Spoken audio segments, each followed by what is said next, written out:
Bonjour les amis, bienvenue dans cette nouvelle actu du geek. On va parler de Cyberpunk, et oui Cyberpunk qui revient au devant de la scène. On va parler également de casques audio, le 3D Pulse face au wireless de Xbox. On va parler de téléviseurs Panasonic et TCL, et on va parler aussi et surtout d'obsolescence programmée. Y a-t-il obsolescence programmée chez PlayStation? A tout de suite.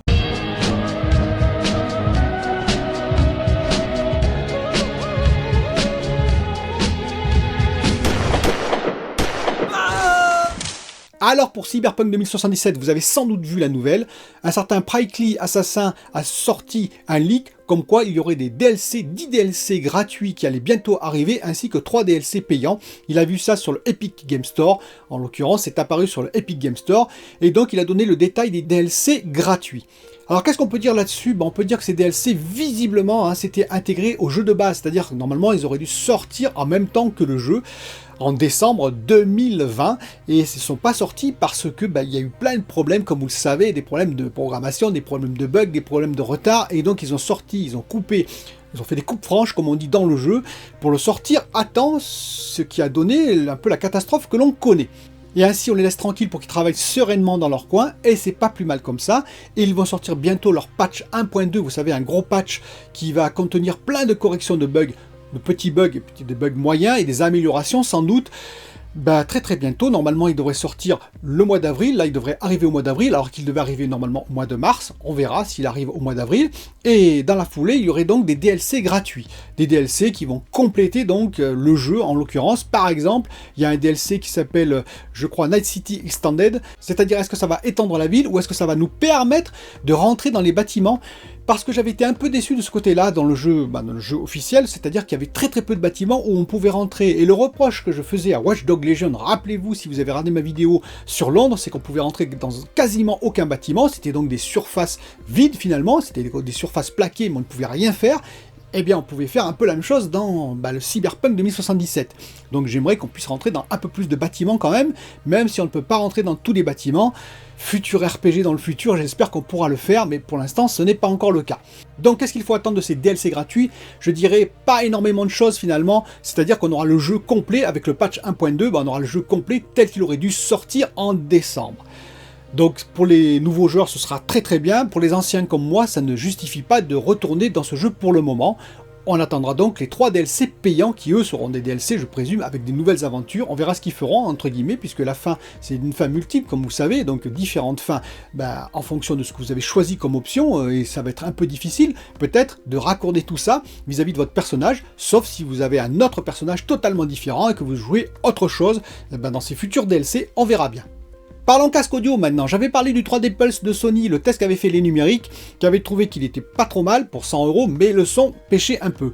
Eh bien il y a eu des tests qui ont été faits sur le wireless de Xbox, le nouveau casque Xbox qui va sortir, enfin qui est sorti, et disons que c'est pas beaucoup mieux, sinon même un peu moins bien.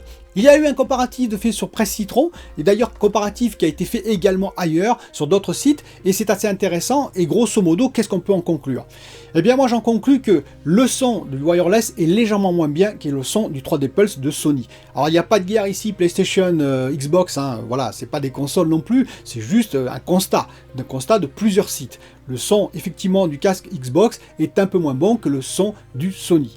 Le deuxième point qui est important aussi, c'est que la connexion sans fil est à 2,4 GHz, je vous rappelle pour le 3D Pulse, c'est plutôt du Bluetooth sans fil, Bluetooth pour le côté Xbox, sinon il est filaire. Ça veut dire quoi? Ça veut dire qu'effectivement peut-être un léger temps de latence comparé au Sony. Mais en gros, moi ce que je vais faire comme conclusion, c'est beaucoup plus simple. Ces deux casques, ils sont pour 100 €, pas si mauvais que ça pour le jeu. Si vous faites du gaming, et essentiellement du gaming, il n'y a pas de problème. Maintenant, si vous voulez de la qualité en termes d'audio, pour écouter par exemple de la musique, ou même pour écouter des films de façon optimale, eh bien ces casques-là seront limite, c'est tout, ça vaut 100 €. Étant plus jeune, j'étais un féru de hi-fi, j'avais des enceintes Cabas, des enceintes Jamo, j'avais également des platines Technics par exemple, ou Pioneer, j'avais des têtes de lecture pour mes platines 33 tours, et oui c'est vieux, en Shure, donc je payais une certaine somme, je dépensais tout mon argent là-dedans, donc ça veut dire que ça a un coût. Donc si vous voulez un casque de qualité, eh bien oui, il faut le payer. À 100 €, vous aurez des casques qui sont corrects, surtout pour du gaming, que ce soit le 3D Pulse ou que ce soit le wireless de Xbox, mais ce ne sera pas une grande qualité. Voilà la conclusion. Donc ça dépend de l'usage que vous en faites. Ce sera toujours mieux qu'un casque à 30 € que vous trouvez sur Amazon ou j'en passe. Mais effectivement, c'est des casques qui vont tourner autour de 100 €. Si vous voulez meilleur en termes d'audio, eh bien, il faut payer plus, c'est tout simple. Revenons maintenant sur le monde du téléviseur. J'ai eu des ligues de prix sur Futureland. Alors attention, ça va prendre au conditionnel sur deux produits en particulier, le 55C825 et le 65C825. Vous savez, les mini LED qui seraient plus abordables que le OD0 LED de TCL qui est du haut de gamme. Eh bien, les prix qui ont fuité, c'est qu'ils seraient plutôt autour de 1300-1400 € le 55 pouces et 1800 € le 65 pouces, ce qui n'est pas donné quand même. Je suis un peu surpris, mais toujours pareil. C'est les prix d'annonce, c'est sur un seul site. On verra si ces prix-là ne vont pas rapidement baisser pour devenir plus abordables. On verra également les specs techniques. On a très peu de specs techniques. Je ne connais pas par exemple le nombre de local dimming que possède ce téléviseur, vous savez, en mini LED.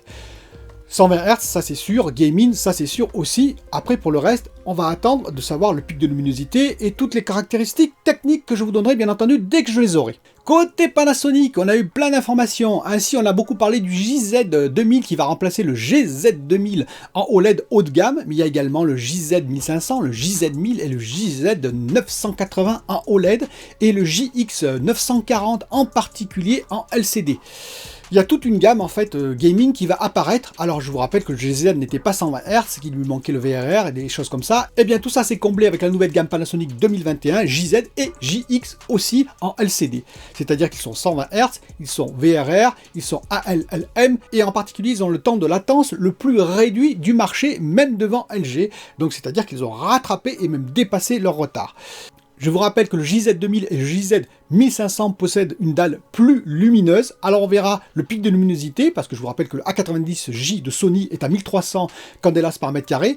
Donc est-ce que les dalles du JZ2000 et 1500 sont plus hautes que le GZ2000 qui était, je vous rappelle, à 1000 candelas par mètre carré? Est-ce qu'il y aura un peu plus? On verra.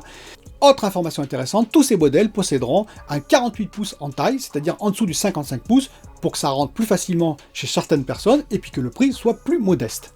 Toute la gamme que je vous ai citée possédera également le HCX Pro AI, un processeur plus intelligent et plus efficace en termes de mise à l'échelle, comme les autres concurrents, comme Sony a fait, comme LG a fait. Et donc, on va attendre un petit peu les spécifications, mais on a les prix. Et oui, on a les prix apparemment de ces modèles. En particulier des OLED. Le JZ2000 sera donc à 3800 €, le JZ1500 à 3000 €, le JZ1000 sera à 2700 € et le JZ980 sera à 2500 €.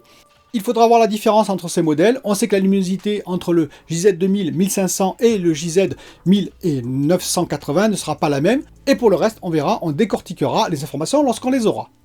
Et maintenant, venons-en à l'obsolescence programmée chez PlayStation, sur la PS4 en particulier. C'est Lance McDonald qui a leaké ça en disant tout simplement qu'il y avait un élément dans la PS4 qui allait tomber en panne, et si ça tombait en panne, les trophées, en fait l'horloge interne n'était plus mise à jour, les trophées donc n'étaient plus accessibles, et donc les jeux ne pouvaient plus marcher sur la PS4, ce qui est tout à fait possible, je le reconnais. Mais est-ce que c'est de l'obsolescence programmée? Il faut savoir que pour moi, il y a deux types d'obsolescence. La légale, même si c'est pas très moral, et l'illégale. L'illégale, c'est tout simple, c'est celle qui consiste à faire tomber exprès un composant en panne au bout d'un certain nombre d'heures de durée de vie. En l'occurrence, on peut citer des cas célèbres, comme par exemple le cartel Phobus en 1920, qui avait ainsi créé une obsolescence programmée sur les ampoules à incandescence. Et oui, les ampoules à l'époque pouvaient marcher plus de 2500 heures. Elles marchaient très longtemps et donc les gens ne changeaient pas d'ampoule, tout simplement. Et donc comme ils ont eu un problème avec ça, puisqu'il fallait qu'ils produisent des ampoules et qu'ils en vendent, eh bien ils se sont mis d'accord pour faire de l'obsolescence programmée et ainsi changer le type de filament de façon à ce qu'il se fragilise plus rapidement et que les ampoules à incandescence tombent en panne au bout de 1000 heures. Voilà une obsolescence programmée tout à fait illégale de nos jours. Il y a plein de cas d'obsolescence programmée, on va dire illégale, qui, en tout cas on est sur la frange. Par exemple, Apple en 2017 a dû payer 118 millions de dollars à 30 États aux États-Unis qui ont porté plainte parce que, pour arrêter le procès, parce que, en particulier sur les iPhones en 2017, rappelez-vous, les batteries, elles étaient un peu justes et donc ils étaient obligés de baisser la puissance des iPhones pour ne pas trop charger la batterie, en l'occurrence, pour pas qu'elle s'use trop vite. Et donc d'ailleurs on a changé les batteries, ils ont changé les batteries pour 28 $, je crois, à l'époque la batterie, ce qui prouve que l'obsolescence n'était pas très loin. Et donc il y a plein de cas sur les machines à laver, le linge par exemple, et d'autres où on a eu des obsolescences programmées. est-ce que dans ce cas-là, c'est une obsolescence programmée volontaire? Je dirais que pour moi non. Pourquoi? Parce qu'il y a l'autre obsolescence, l'obsolescence programmée, mais qui va vous obliger à acheter d'une autre manière le futur produit. Par exemple, la PS5. Comment? En faisant des jeux exclusifs PS5, tout simplement. C'est-à-dire que dans 1, 2, 3 ans, ne sortira plus quasiment de jeux sur PS4, sinon quelques jeux de studios tiers, et donc vous vous sentirez peut-être obligé d'acheter la PS5. C'est comme ça qu'ils renouvellent leur parc, c'est finalement en sortant des nouveautés. Je pense pas que Sony se soit embarqué dans l'idée de se faire une obsolescence programmée pour que toutes les PS4 arrêtent de marcher, ce qui serait très grave. Parce que ça pourrait être pareil pour Xbox ou Nintendo, je n'accuse pas PlayStation particulièrement. Je pense que leur intérêt, c'est finalement de proposer des nouveautés, des jeux nouveaux, une nouvelle console bien plus attractive, et naturellement, vous voyez d'ailleurs la hype qu'il y a autour de la PS5, eh bien les gens vont aller acheter la nouvelle console en grande majorité. Donc c'est inutile de risquer un procès, je dirais, d'ampleur sur ce type de problème. Quel est le problème? Pour rappel, eh bien il y a une pile bouton dans la PS4, sur le motherboard de la PS4, sur la carte mère de la PS4, et oui, il y a une pile bouton, ce qui est assez étonnant, qui sert à garder en mémoire les données de l'horloge interne et d'autres données en l'occurrence. Et donc si cette pile bouton qui n'a pas une durée de vie infinie tombe en panne, eh bien théoriquement vous perdez toutes les données. Vous pouvez la remplacer entre parenthèses, ça se remplace, et je pense qu'après ça refonctionne. C'est à vérifier justement. C'est peut-être ce que veut leaker justement Lance McDonald, c'est qu'une fois qu'elle est remplacée, cette pile bouton, eh bien non, vous avez perdu des données, donc vos jeux ne sont plus accessibles. On verra, à vérifier, je ne peux pas l'affirmer. Mais je reconnais que c'est assez étonnant d'avoir mis une pile bouton, là où on aurait pu mettre une memory flash, même en 2013, ce qui aurait permis, comme les cartes mères de PC, par exemple, il y a beaucoup de cartes mères qui ont des memory flash maintenant pour garder le BIOS en l'occurrence, et non plus des piles boutons, vous imaginez, ce qui permet de ne pas prendre de risques avec le BIOS et de ne pas perdre toutes ces données avec le BIOS. Mais voilà, donc c'est mon avis, dites-moi ce que vous en pensez en commentaire. Pour finir avec Demon's Souls, alors je mets un petit icône, vous avez vu, un petit icône spoiler, parce qu'on m'a dit, attention quand tu parles de jeu, il vaut mieux mettre ça au cas où. Alors, il n'y aura pas de spoil du tout, mais bon, je le mets quand même au cas où, si vous avez jamais joué à Demon's Souls et que vous voulez conserver absolument l'entièreté de la surprise, eh bien écoutez, vous passez ce petit morceau de vidéo. Eh bien, faut savoir que j'ai battu, et oui, j'ai battu le vieux héros. Voilà, je l'ai battu assez facilement, car il était facile à battre finalement. Je ne dirai pas comment, pour éviter tout spoil, mais voilà, j'y suis allé. Alors j'y suis allé quand même 3 fois, comme d'habitude. Moi, comme je ne prends pas de guide, je vous ai expliqué pour les boss, je suis arrivé, je me suis fait tacler comme d'habitude. Ensuite, la deuxième fois, j'aurais pu l'avoir tout de suite, mais j'étais un peu pressé, donc je me suis fait avoir. Et la troisième fois, c'est passé crème, comme on dit. Donc voilà, c'est un boss qui est assez facile à passer, entre guillemets. Bien entendu, je vous dirai la suite des aventures de ma mage, ne vous inquiétez pas. Et pour les let's play que j'ai fait, je continuerai sur d'autres jeux sans doute.